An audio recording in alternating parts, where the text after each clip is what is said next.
Budget de communication de la présidence togolaise pour salir le président Talon. Une affaire de gros sous.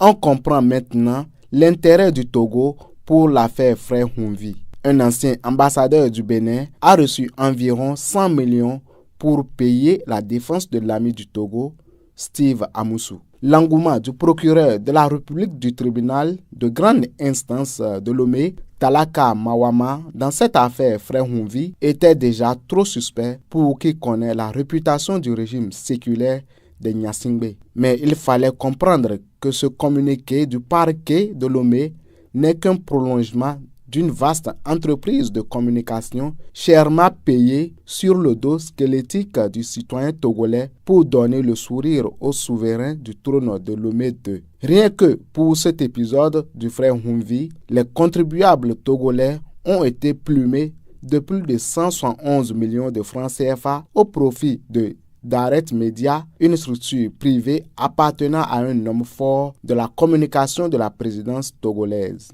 Et c'est dans ce montant qu'un de nos compatriotes vivant aux États-Unis a absorbé l'équivalent de 86 millions de francs CFA en dollars pour financer les segments de défense du prisonnier Steve Amoussou, alias Frère Humvi. Le reste est directement injecté dans la communication depuis la capitale togolaise et bientôt pour les relais ici à Cotonou. Martin Rodriguez ne serait pas du tout d'accord avec la répartition des sous, d'où son manque d'activisme ces dernières heures.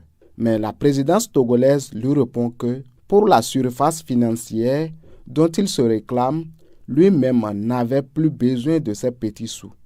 Surtout que tout porte à croire qu'il serait le premier bénéficiaire du départ précipité du président Talon du pouvoir. Voilà comment l'argent des Togolais est distribué depuis 2018 pour vilipender le président Talon, dont le crime aura été de faire mieux que la dynastie Gnassingbé au pouvoir au Togo depuis bientôt un siècle.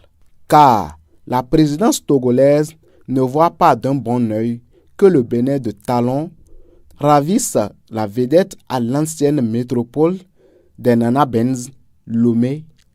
Voilà le crime du président Talon.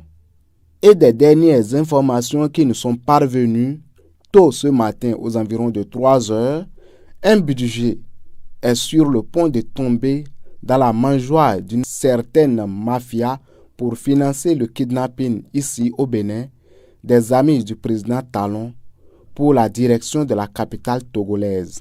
En agissant ainsi, la présidence togolaise oublie totalement qu'elle fait du tort à notre compatriote Rekia Madougou, qui n'est qu'une victime facile de cette crise de jalousie du président Faure Gnassingbé contre son aîné en âge et en stratégie, Patrice Talon.